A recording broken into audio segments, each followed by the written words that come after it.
Hello friends, मैं आपके सामने गौरव मिगलानी। आज हम पढ़ने जा रहे हैं स्टाफिंग की प्रोसेस।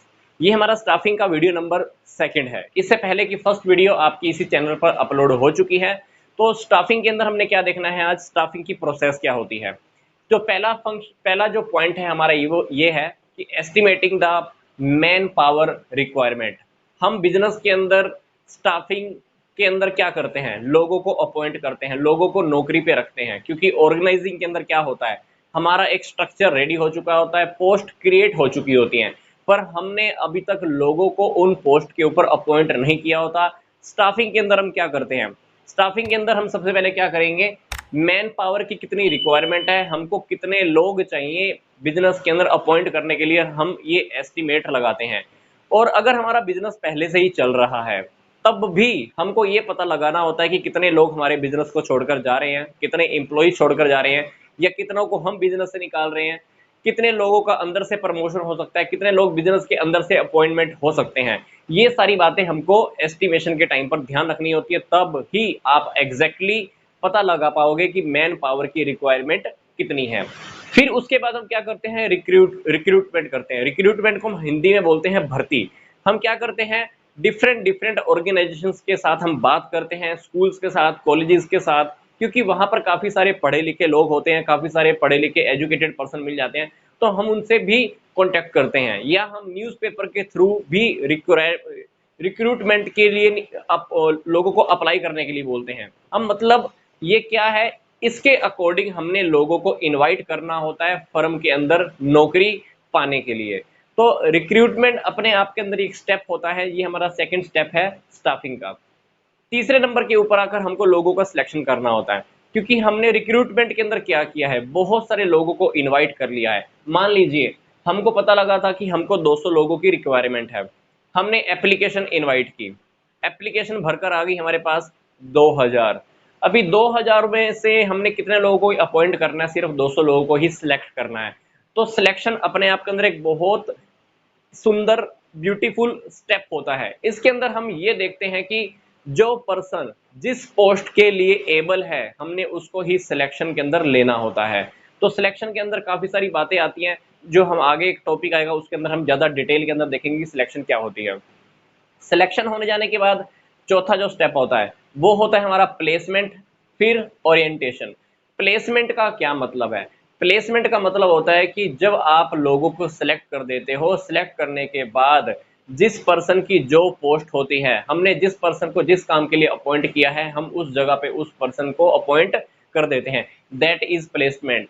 फॉर एग्जाम्पल, मैंने इंजीनियर की पोस्ट के लिए रिक्वायरमेंट मांगी थी, सिलेक्शन कर लिया, अभी इंजीनियर की पोस्ट पे इंजीनियर को बिठा दो। प्लेसमेंट का मतलब ये होता है। फिर है ओरिएंटेशन। ओरिएंटेशन का मतलब होता है कि जब भी बिजनेस में कोई नया पर्सन आता है तो उसको हम सबसे मिलवाते हैं जाकर। बिजनेस का जो हमारा जो अंदर का इन्वायरमेंट होता है, मैनेजमेंट के सभी लोगों से मिलवाया जाता है, उसके सबॉर्डिनेट से, उसके बॉस से। तो छोटी सी समरी फॉर्म के अंदर हम उसको पूरा किस पूरा, या कह लीजिए कि सबके साथ हम उनका एक इंट्रोडक्शन कराते हैं। ओरिएंटेशन ये कह लो कि हम उसको बिजनेस के साथ, हमारा जो बिजनेस पहले से चल रहा होता है, हम उस नए वाले एम्प्लॉय को बिजनेस के साथ इंट्रोड्यूस कराते हैं कि हमारे बिजनेस में पहले कौन कौन लोग काम कर रहे हैं। क्योंकि ओरिएंटेशन एक बहुत अपने आप के अंदर एक सुंदर प्रोसेस होती है। ओरिएंटेशन से क्या होता है, एम्प्लॉय को ये लगना स्टार्ट होता है कि मैं इस बिजनेस का, इस ऑर्गेनाइजेशन का एक हिस्सा हूं। इससे उन लोगों के अंदर, नए एम्प्लॉय के अंदर अपनेपन की फीलिंग भी आ जाती है, बिलोंगिंगनेस भी आ जाता है। तो ओरिएंटेशन करवाना बहुत अच्छा रहता है। पांचवी बात आती है ट्रेनिंग एंड डेवलपमेंट। जब भी हम लोगों को सिलेक्ट करते हैं, सिलेक्ट करने के बाद वो लोगों को हम सीधा ही काम नहीं करने देते हैं, उन लोगों को हमने कभी कभी ट्रेनिंग भी देनी पड़ती है। क्योंकि आजकल आपको पता है कि नई नई टेक्नोलॉजी आती है, हर टेक्नोलॉजी के बारे में हमारी फर्म के अंदर आने वाले हर इम्प्लॉय को पता हो ये जरूरी नहीं होता है। इसलिए हमें उनको ट्रेनिंग देनी पड़ती है, प्रशिक्षण देना पड़ता है। ट्रेनिंग देने का फायदा क्या होगा, हमारी मशीन का वेस्ट नहीं होगा, हमारा रॉ मटेरियल वेस्ट नहीं होगा, हमारा टाइम वेस्ट नहीं होने वाला है। तो ट्रेनिंग देने के बाद वो काम को बहुत अच्छे तरीके से करना स्टार्ट करते हैं। फिर इससे उनका डेवलपमेंट भी होता है, विकास भी होता है। उनको इस एरिया का भी नॉलेज हो जाता है, उस डिपार्टमेंट का नॉलेज भी हो जाता है, उस डिपार्टमेंट का भी नॉलेज हो जाता है। तो मतलब चहुमुखी विकास हो जाता है ट्रेनिंग देने से, उनका ट्रेनिंग और डेवलपमेंट भी हो जाता है। छठा पॉइंट है परफॉर्मेंस अप्रेजल, इसका मतलब क्या होता है? प्रगति मूल्यांकन बोलते हैं हम इसको, प्रगति मूल्यांकन। जिस पर्सन को हमने जिस काम पे लगाया था, हमने उसको मान लो एक काम दिया, फिर उसने काम पूरा किया, फिर काम पूरा होने के बाद जो काम दिया था उन दोनों की आपस में मैच की जाती है, कंपैरिजन करते हैं कि उस पर्सन को जो हमने काम दिया था, जो स्टैंडर्ड के अकॉर्डिंग मैंने काम दिया था, क्या वो उसके अकॉर्डिंग काम कर रहा है कि नहीं कर रहा है। तो कंपैरिजन कराकर उसकी प्रगति का, उसकी परफॉर्मेंस का हम परफॉर्मेंस का इवैल्यूएशन करते हैं कि वो किस परफॉर्मेंस के अकॉर्डिंग काम कर रहा है, क्या वो पहले से ज़्यादा अच्छे तरीके से काम कर रहा है या कुछ नेगेटिव डेविएशन आया है। डेविएशन मतलब कोई डिफरेंस आया काम करने के अंदर। तो इस स्टेप के ऊपर आकर जो भी पर्सन हमने अपॉइंट किया होता है उसकी परफॉर्मेंस की हम चेकिंग करते हैं कि हमने जो काम उसको दिया था उसी के अकॉर्डिंग एग्जैक्टली वो काम उसने किया है या नहीं किया है। सातवीं बात, promotion and career career planning. Promotion के अंदर क्या होता है, देखो जैसे ही हम स्टाफिंग के अंदर आते हैं ये हमारी सोशल रिस्पॉन्सिबिलिटी बन जाती है। क्या बन जाती है? बिजनेस में जो भी अच्छा काम करेगा, जो भी मन लगा के दिल से काम करेगा, डेफिनेटली वो प्रमोशन पाने के लायक होता है। तो हमने लोगों को, ऐसे ऐसे एम्प्लॉयज को प्रमोशन भी देनी होती है और उनकी करियर की प्लानिंग भी करनी होती है ताकि वो बिजनेस में हमारे ऑर्गेनाइजेशन के अंदर काफ़ी हायर स्टेटस को अचीव कर पाएं।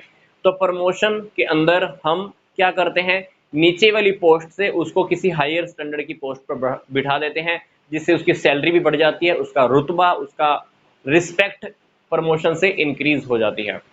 फिर आठवीं बात आती है कंपनसेशन। कंपनसेशन के अंदर सिंपल सी बात करूं तो एम्प्लॉइज को सैलरी, वेजेस देने से रिलेटेड जो भी टॉपिक होते हैं वो कंपनसेशन के अंदर आते हैं, क्योंकि एम्प्लॉइज हमारी फर्म के अंदर आकर काम करते हैं, अपना टाइम देते हैं।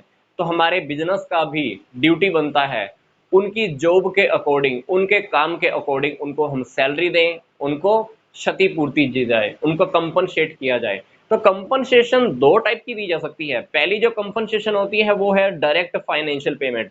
डायरेक्ट फाइनेंशियल पेमेंट के अंदर क्या है, टाइम बेस्ड। टाइम बेस के अकॉर्डिंग हम एम्प्लॉयज को क्या देते हैं, टाइम बेस के अकॉर्डिंग हम एम्प्लॉयज को क्या देते हैं, सैलरी देते हैं, वेजेस देते हैं।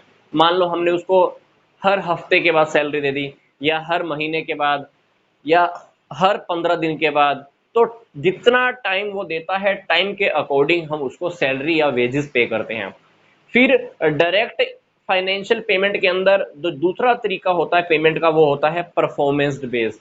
वो जितनी परफॉर्मेंस करता है, परफॉर्मेंस के बेस के ऊपर भी हम उसको सैलरी या वेजेस पे करते हैं। अगर उसकी परफॉर्मेंस ज़्यादा अच्छी रहती है तो सैलरी ज़्यादा मिलती है, अगर उसकी परफॉर्मेंस कम रहती है तो उसकी सैलरी या वेजेस उसको कम दी जाती है। तो ये होती है हमारी डायरेक्ट फाइनेंशियल पेमेंट। फिर बात आती है indirect financial payment. Indirect financial payment के अंदर क्या होता है, कंपनी कभी कभी एम्प्लॉयज को रहने के लिए घर दे देती है, घूमने जाने के लिए, ट्रेवलिंग के लिए कुछ एक्सपेंस दे देती है, लीव ट्रेवल कंसेशंस दे देती है, कुछ और सुविधा दे देती है, अपनी तरफ से इंश्योरेंस की फैसिलिटी दे देती है।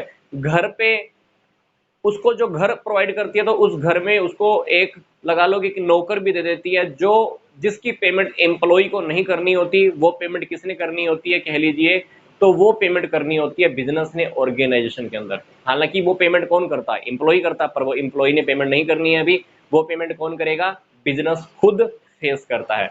तो इसको हम बोलते हैं इनडायरेक्ट फाइनेंशियल पेमेंट। मतलब डायरेक्ट फाइनेंशियल पेमेंट के अंदर तो क्या है, पैसा उसके हाथ में आता है। इनडायरेक्ट फाइनेंशियल पेमेंट के अंदर पैसा उसके हाथ में नहीं आता है, बल्कि जो पैसे की पेमेंट एम्प्लॉय ने करनी होती है वो पेमेंट एम्प्लॉय के बिहाफ पर कौन कर देता है, कंपनी पे कर देती है। मतलब कंपनी उसको जब एक्स्ट्रा फैसिलिटीज प्रोवाइड करती है तो उसको हम बोलते हैं इनडायरेक्ट फाइनेंशियल पेमेंट्स। तो ये थी हमारी स्टाफिंग की प्रोसेस। कहां से शुरू हुई, मैन पावर की रिक्वायरमेंट, हमको ये पता लगाना है कि कितने लोग हमको नौकरी के लिए चाहिए, कितनी पोस्ट खाली हैं, कितने लोग छोड़ के जाने वाले हैं, सारी बातों का पता लगा देते हैं। भर्ती निकालते हैं, लोगों को सिलेक्ट किया जाता है, प्लेसमेंट होता है, इंट्रोड्यूस किया जाता है, ट्रेनिंग होती है, परफॉर्मेंस का इवेल्युएशन होता है, उनकी प्रगति का मूल्यांकन होता है, प्रमोशन करते हैं हम उनका। फिर लास्ट में जो पॉइंट आया वो है कंपनसेशन का। डायरेक्ट पेमेंट भी आप कर सकते हो, इनडायरेक्ट पेमेंट भी आप कर सकते हो। तो ये हमारा स्टाफिंग का वीडियो नंबर 2 कंप्लीट हुआ। नेक्स्ट वीडियो में हम ये देखेंगे कि ह्यूमन रिसोर्स डेवलपमेंट या ह्यूमन रिसोर्स डिपार्टमेंट क्या होता है, ह्यूमन रिसोर्स मैनेजमेंट क्या होता है, तो नेक्स्ट वीडियो में आप देखेंगे। तो आई होप ये वीडियो आपको अच्छा लगा होगा। मिलते हैं नेक्स्ट वीडियो में।